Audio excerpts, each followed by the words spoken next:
The subconscious mind loves our own voice. And it will listen much better than if you put like a Calm app or Insight Timer. It's so much better to listen to your own voice. So put on your voice, put on the headphones, and listen to your voice. Look at yourself in the mirror and really get used to your voice. Get to fall in love again with every part of you. And voice is the expression of ourselves. I am incredibly excited to welcome our next guest to the Quiet the Clock podcast, Kate. And Kate and I connected through this platform called Podmatch that I have joined to find incredible guests. And I really resonated with her profile and her work. And we got on a call and I connected with her so tremendously in everything that she was saying and all of her messaging. And I just felt it was so important to have her on here because while we're telling all these stories and creating dialogue, I think everyone's kind of wants some tools to help. And this is why I'm so grateful to have Kate on here to share more about herself, to share more about her work, and to offer our audience some tools to shift out of some narratives, mindsets, frameworks. So I want to welcome Kate to the podcast. I'm so excited to have you here. Hello, Beth. Thank you so much for inviting me. I'm super excited to share my knowledge, everything I know with your audience. And I'm sure they will leave this episode with lots of insights. Yes. Well, you have great tools to share. So I'm very excited to dive in. But I want to start with you. And one of the things that we talked about in our call is this idea of milestones. And my particular audience is we're geared more towards not meeting those milestones when society tells us to meet those milestones. And what you shared with me is you met those milestones at a very different time. And I think you and I both agreed that it was important to kind of share that, kind of what the other side of that is. Absolutely. I grew up in Ukraine. Ukraine had at that time, about 15 years ago, very, very high standards of when do you need to get married? When do you need to have kids? Career was kind of like, well, if you have time. But usually woman was seen as, well, you are a wife, you're a mother. However, it's changed immensely in the last 15 years back home. I was a little victim of those expectations and standards and lines and deadlines and timelines. And so I had my child at 21. So I'm a little bit on the other side, and people believe that, wow, this is like, you've got it. Well, at 21, it didn't feel like that.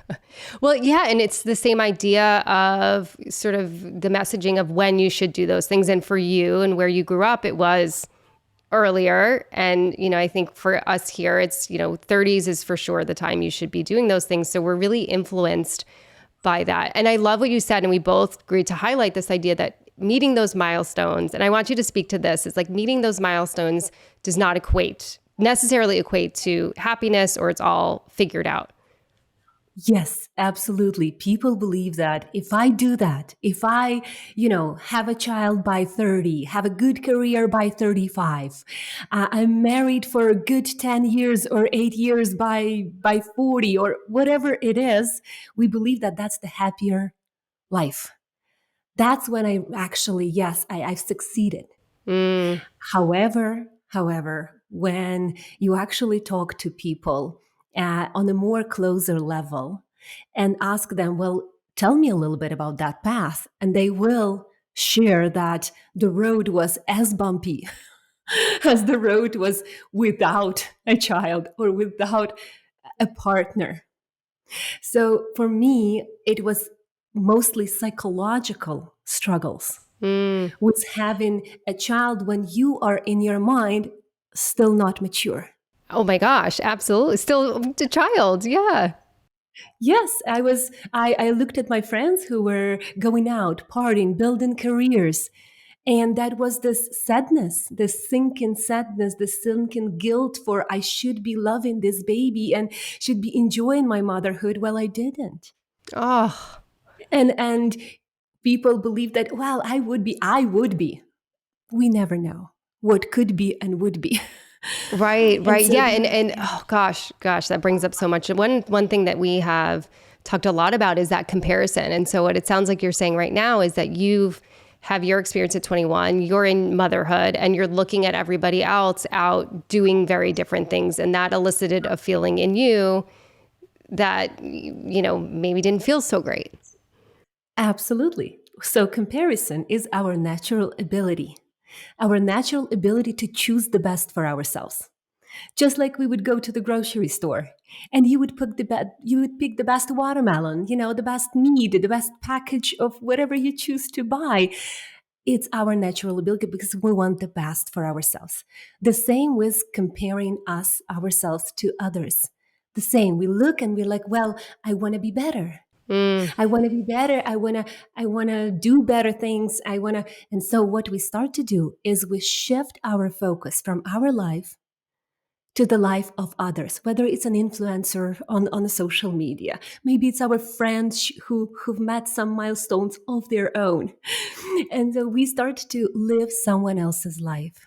Comparison leads us to shift from our life and to kind of our life is like drifting, but we are living someone else's life. What it leads to? It leads to sadness, depression, frustration. Yeah.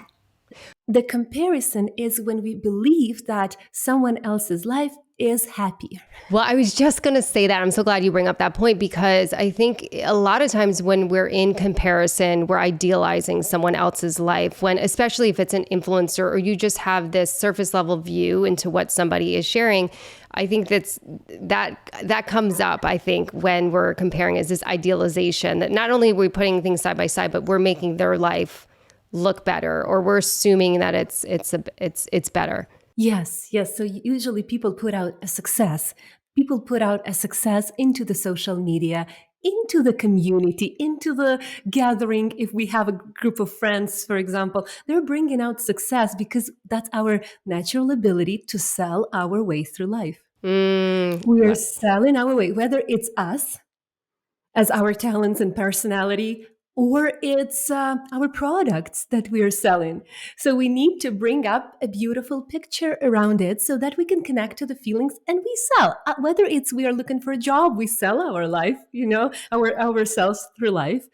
So that's why we start to really idealize, on the picture, and then other people look at it and they start to compare because, oh, my life is not that entertaining and not that full of joy and events and happiness.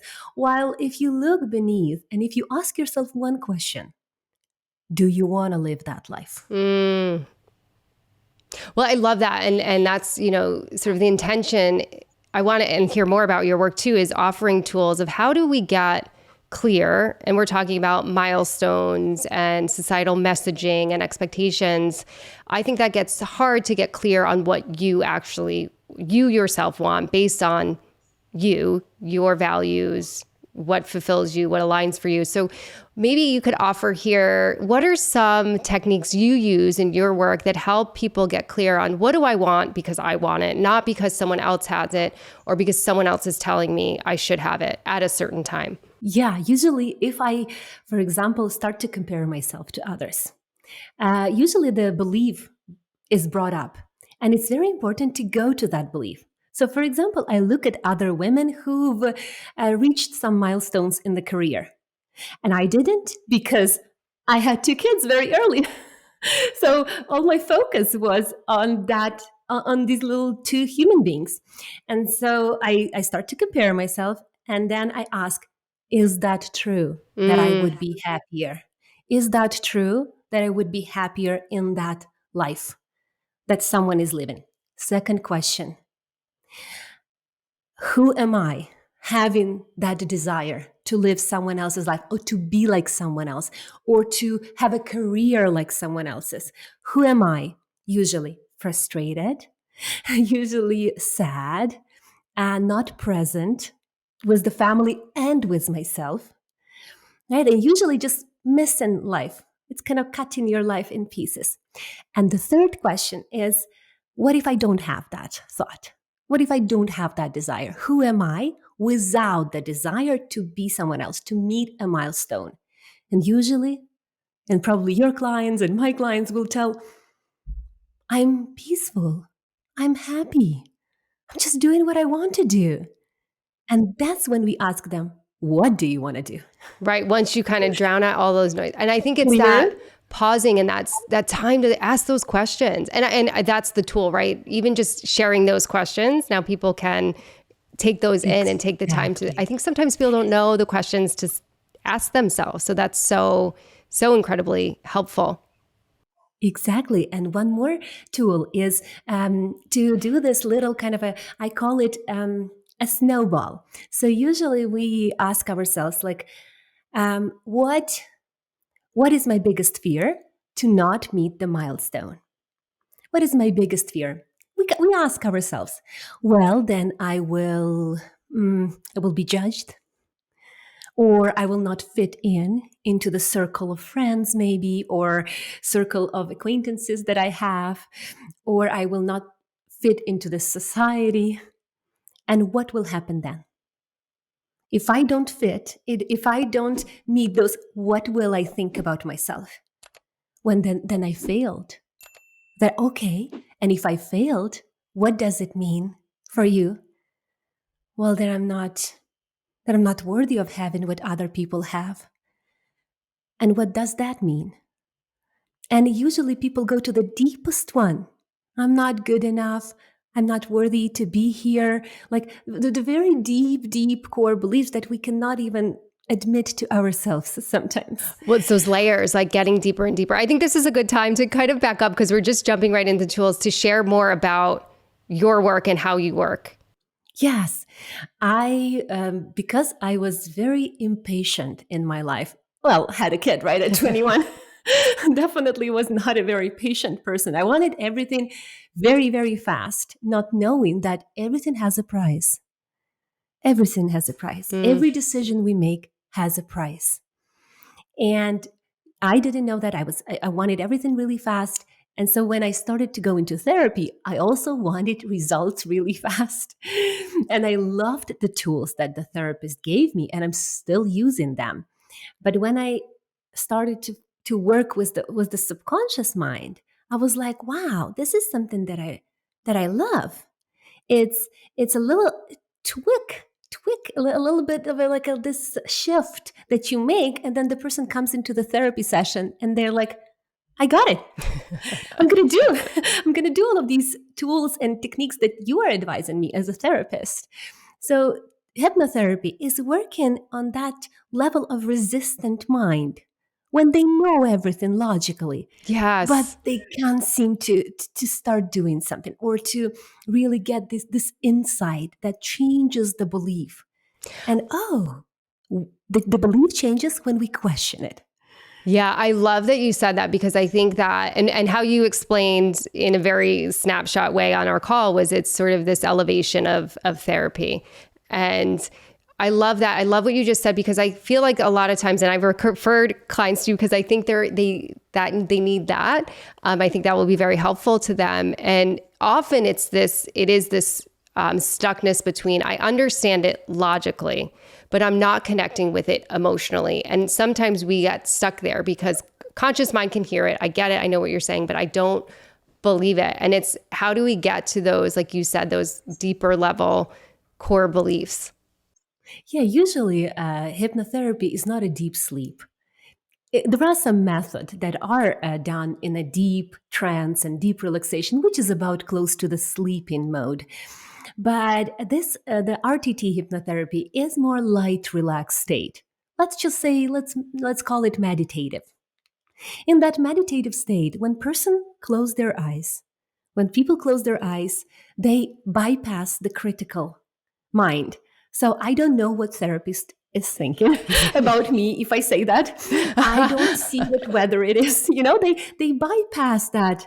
Even if you ask your clients to close their eyes, they will already feel like a little bit more in the emotional brain.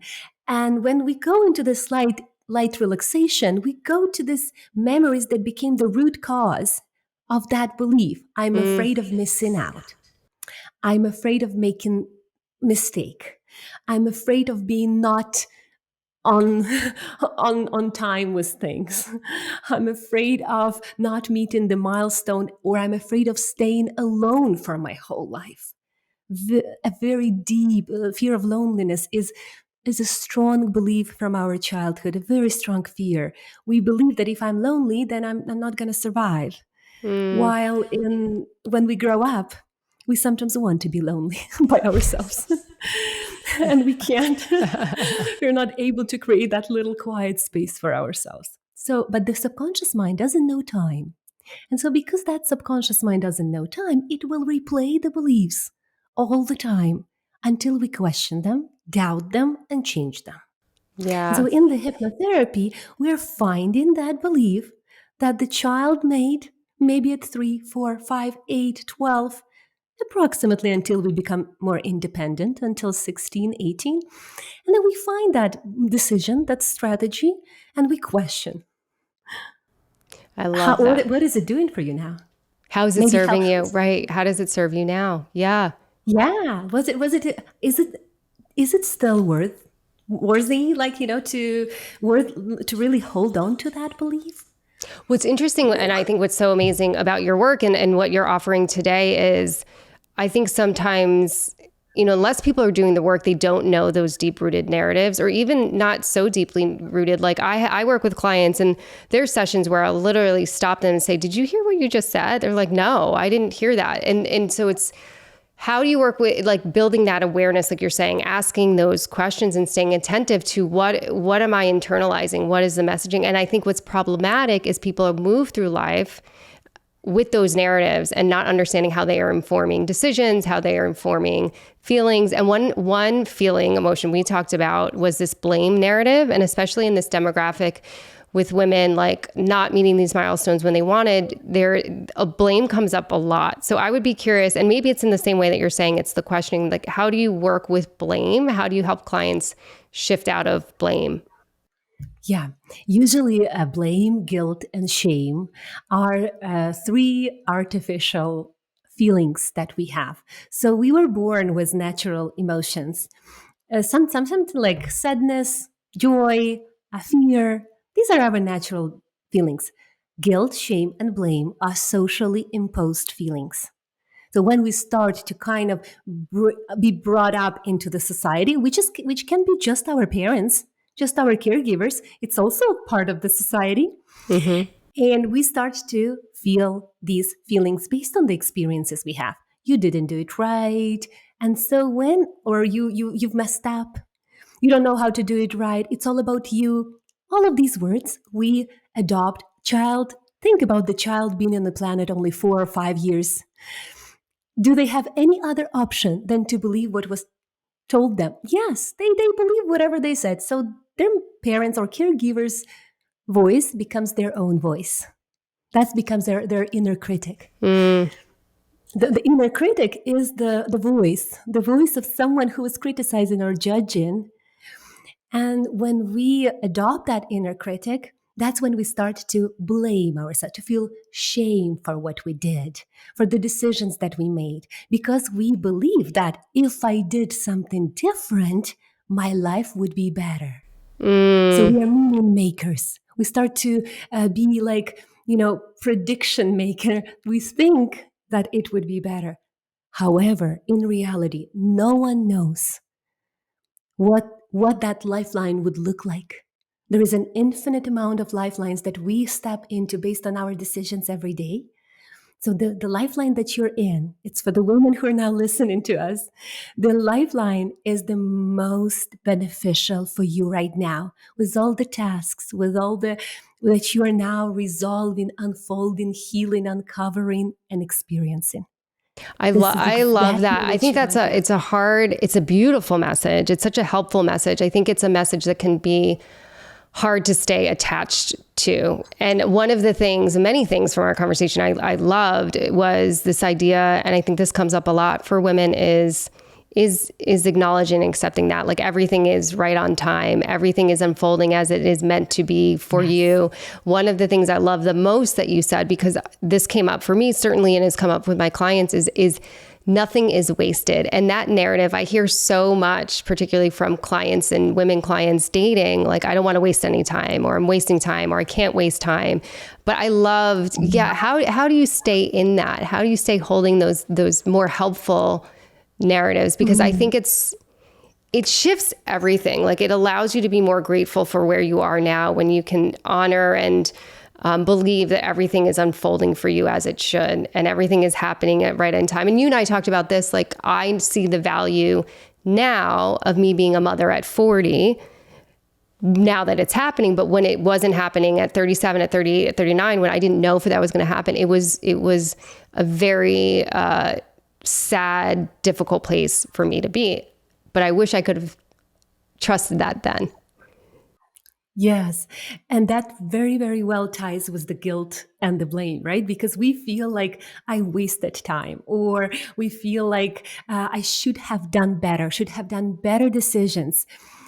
That it's not possible. It's because we are now having this mindset, and we are now analyzing the situation from 5 years ago. Of course, our brain is more smarter, has more wisdom, more experience, more knowledge. So now we are thinking, oh, Kate 5 years ago could have done better. No, she couldn't. No, she couldn't. She didn't know what she knows now. So being really in the present, I am so grateful what I know now, because what I don't know yet is even more beautiful. So tomorrow I'm even more, in tune with what I want. I'm closer to connecting to myself. So really, blame and guilt are social feelings. They are learned, which means they can be unlearned by understanding that every person does best based on the set of emotions, feelings, mindset, beliefs that they had back then. Yeah, that's such an incredible... Now we are analyzing and we are thinking that we could have done better, but that's not true. As well as nothing is wasted, because every single moment you've learned something, maybe what you don't want now. Yeah. Maybe those are sometimes the biggest lessons. Yes. Yeah. Exactly. It's those lessons, what I don't want. So now I'm moving away from what I don't want and moving to what I want. But I learned it through a little pain, through a little discomfort and challenge. Yeah. And that's the idea. Nothing wasted, because if you can look at what was that experience trying to show me, or what is that experience trying to teach me, even if it's painful, there can be some takeaway if you stop to process that.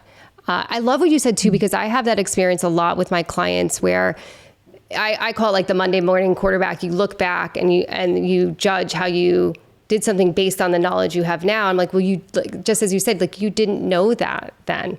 You made decisions based on what you knew in that moment. Exactly.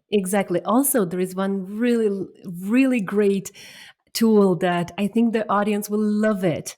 So when we feel down, when we feel like, I have this fear that I've missed out, or that it's too late, or maybe it will be too, or I will never, and all of the spiraling of the thoughts that are, it becomes a Hollywood studio in our mind of building all of the worst scenarios. What we do, we find a happy place. So at those moments when you actually feel happy, you put on the camera and you record a message for yourself. You record a message for yourself. Hey, Kate, I know you're upset right now, but you know what?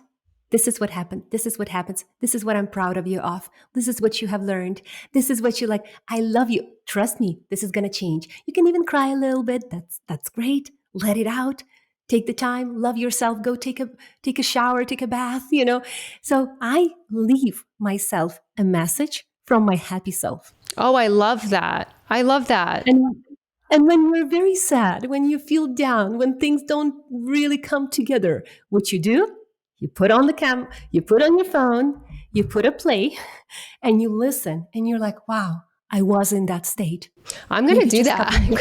I'm going to use that tool. I am totally going to use that tool. I love that.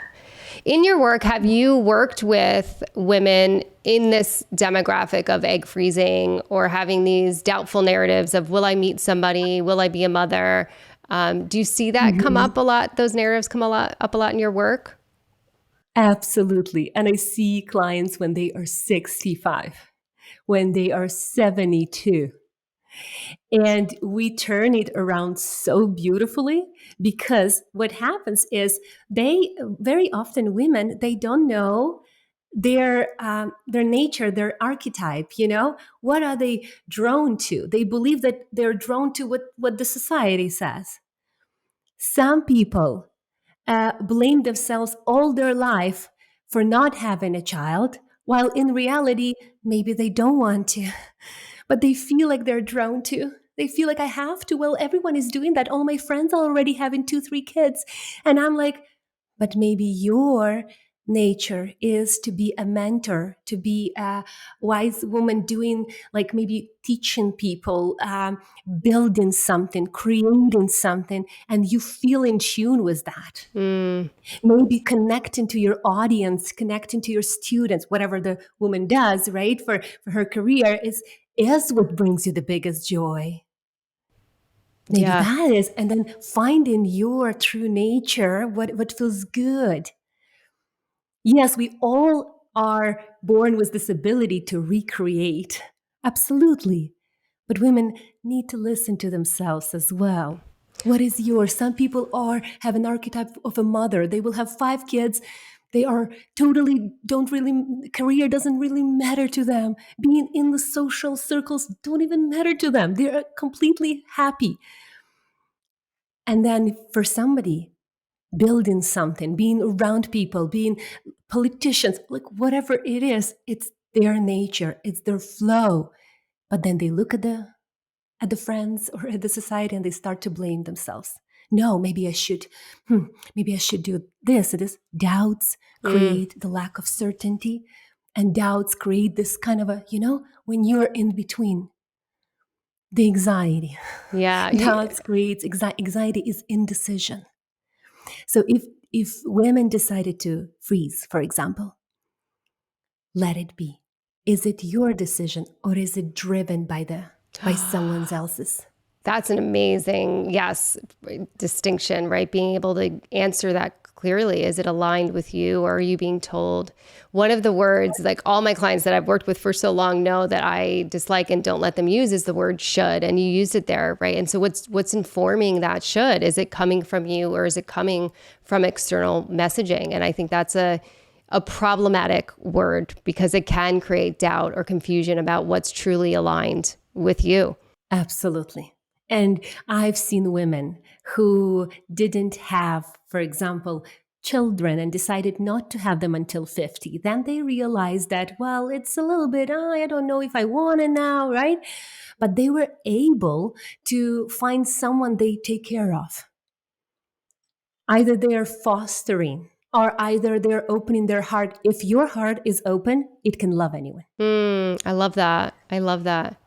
I It like can that love idea too anyone. of, that's a lot of what we talk about too, is just the vision isn't often it's not what you imagined or what you thought it would be. And it's like, just, you can change the vision and honoring whatever unfolds and embracing whatever unfolds, and I think sometimes when we get stuck on one vision of what it should be, we're missing out on everything that is. And that was definitely my experience when I was so stuck in my own narratives of what I haven't done yet or what I don't have yet. I was missing all that I had. And that's certainly something I want to offer people through this podcast is really, Yeah. the vision's probably going to look different and it's probably going to be great, and just make Ex- space for that. I think vision is dynamic and flexible. Yes, people do sometimes see the end result, but usually when we leave the expectations and tell ourselves, because as our subconscious mind only listens to words, this is why when you mentioned that people are talking to themselves in this way, their body will respond in that same way. This anxiety is killing me. This fear is debilitating.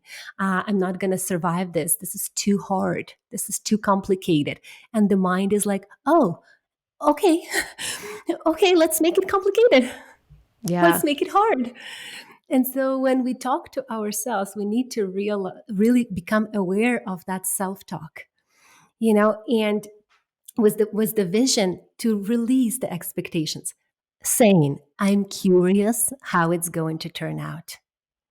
I love that shift. Oh, I love that. Yeah, That I'm changes curious. everything. Yes. And you say, I'm curious how that's going to turn out. And I don't know how it's going to be, but I love the process So because this is powerful. I'm one like, in a lifetime. we're offering all these tools to other people. I was like, I'm taking all of these tools for myself, because even going through my journey and doing my own work, there's still things that come up, right? There's still doubts and uncertainties. And, I'm in this process of making embryos and hopefully having a second child. And some of that old stuff that I experienced before I had my son is coming back up. So I'm like, I'm hanging on to every word you're saying right now, because I think there's always room to continue to do the work and utilize tools like these. Absolutely, absolutely. I've had friends who do have, for example, kids and families, and I have friends who don't. And I see that when they find the core, what makes them happy, it doesn't matter. It Mm, doesn't really matter. So, if the woman feels overwhelmed with all the expectations and the standards and the pressure from the society, the best way is to minimize the life. The key to finding out what you want is to minimize the life. What does that mean? Is we're minimizing the exposure to the social media. We're minimizing the maybe we are, less circles for now of friends, just for some time, to go a little bit inwards, to find that archetype, that inward woman, finding that core inside of us, being a little bit quiet, a little bit silent with our thoughts. That could help as well. Or we need a guidance sometimes. We've been running so much all our life, we don't even know where we're running anymore. So maybe therapy sessions, maybe coaching sessions, whatever it is, just finding what kind of guides you in the direction, but minimizing life is going to help women to find what truly is what makes them happy and joyful. It's going to be different, it's going to be unique, because there is no one like you and your story in this world. So how can anyone say what's good for you?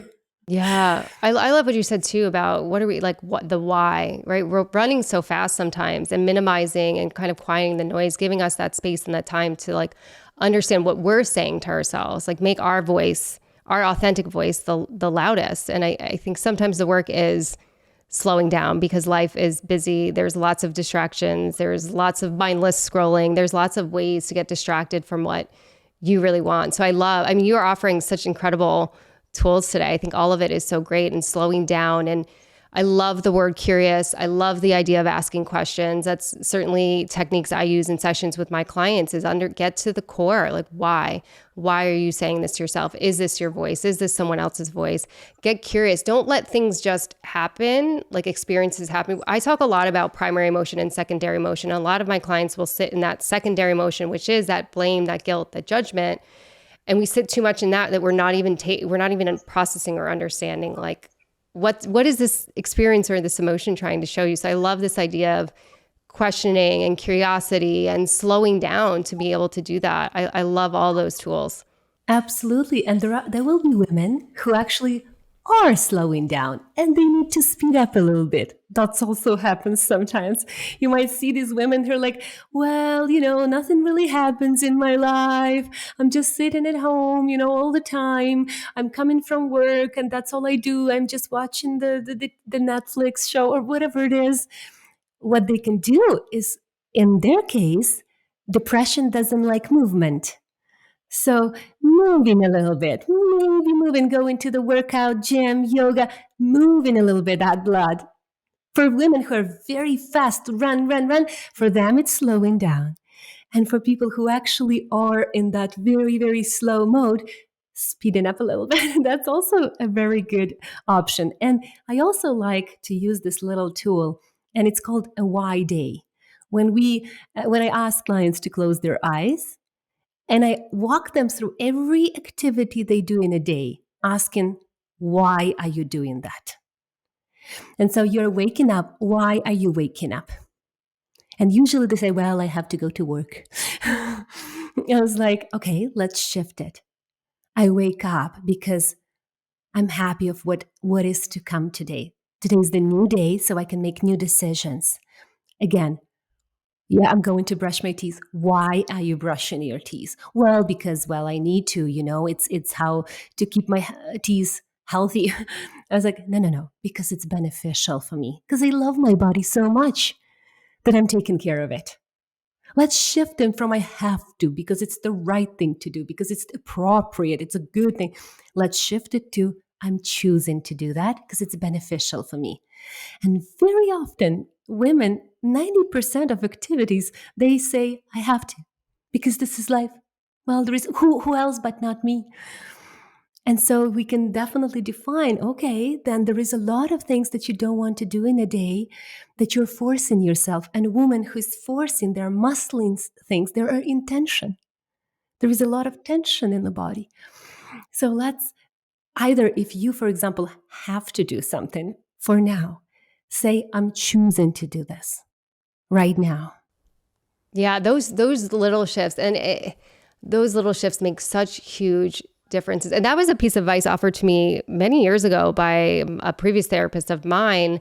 And it was a very kind of minor thing, but I always wanted to get up and work out in the morning. And I would go to bed telling myself, I have to get up and work out. And it never happened. And he said, switch that to, I want to. And it changed the behavior completely. Just that little shift got me out of bed every morning. So I think that's so powerful.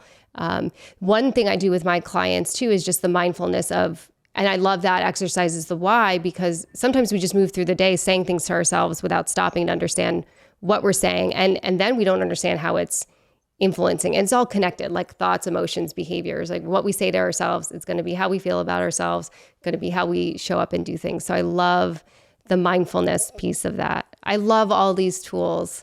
Do you have one that you would end on? Well, one, before you share that tool, I want you to share where people can find you, because I think you do such incredible work.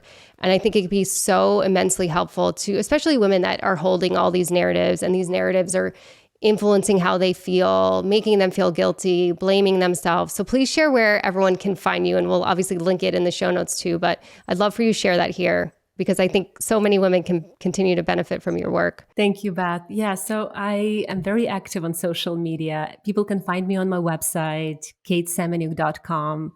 People can find me on Instagram. I love to go live. I love to post. So they will find a lot of information over there. And I have a YouTube channel. It's about 400 videos already. So they will be able to find things that interest. And usually I niche in that anxiety of a different type. So they can learn a lot about themselves just from watching something that really interests them. So they could just Google Kate Semeniuk. They'll find me. Okay, great. And one last tool maybe that you could leave us with that you think would be really great. Absolutely. 2. Okay, 2. let's over deliver. So one is loving all parts of you. So very often when we are comparing, fearing, anxious about something, of missing out, it's very often because we reject some parts of ourselves. The one thing is our voice. This is our expression. So I love to give this little exercise to my client. I'll give you the script, for example, and I want you to record your own voice for 10 minutes, whatever the intonation, whatever the tone. You record your own voice, and every morning, it's something beautiful, usually. It's something beautiful, maybe some affirmation, but in their voice. The subconscious mind loves our own voice. And it will listen much better than if you put like a Calm app or Insight Timer. It's so much better to listen to your own voice. So put on your voice, put on the headphones, and listen to your voice. Look at yourself in the mirror and really get used to your voice. Get to fall in love again with every part of you. And voice is the expression of ourselves. So one of the things that are very obvious expression, let's just say. So when we cringe, when we listen to ourselves on a video, on the camera, it means that I don't like the way I sound. I don't like the way I look on the camera. This is going to raise your confidence listening to your own voice, and your mind will love the positive things that you tell to yourself in your own voice. So this is one, right? Another one is the NLP practice. And this is when people are having a very negative scenario. I'm going to be alone. I'm never going to find anyone, whatever it is, right? In front of us usually is that picture, that scenario of the worst case or the worst outcome. And usually with the closed eyes, you build a happy outcome and you switch it in your mind. Switch it. Like put the picture in your mind of the worst scenario and then build the happy and put it in front of you. Oh, I love that. Yes, it may require some repetition. Mind learns by repetition. So repeat until that happy scenario replace the negative one. A very beautiful NLP practice. It's probably decades long old practice. So people just forgot about it. Oh, well, thank you for bringing it here and sharing with us. And thank you for all that you've offered today. It's so incredibly helpful. And I'm certainly going to continue to send people your way because everyone will benefit. So thank you so much for joining us. Thank you so much, Beth. I hope we created a really good value for the beautiful audience, and it's going to be a great insight, and they can write it down and they can use it, and it's a life practice. Yeah, I think we did. Thank you so much. Thank you. Thank you, Beth. Thank you so much for joining us on this episode of Quiet the Clock with Kate, who gave us incredible insights on how to shift narratives, create different emotions, ask questions, and get curious. If you like the episodes that you're hearing and you want to hear more, please subscribe to our channel and stay tuned for more incredible stories and tools. If you're ready to take charge of your relationship journey, visit quiettheclock.com today to download your free copy of Balancing the Biological Clock, Expert Advice on Handling an Unready Partner. This is a guide I created for those navigating the complex terrain of differing timelines with your partner. It will provide you with exclusive insights on understanding your relationship by sparking meaningful conversations and encouraging you to take unconventional action in the face of life's most important decisions. Again, head over to quiettheclock.com now and claim your free copy of Balancing the Biological Clock, Expert Advice on Handling an Unready Partner.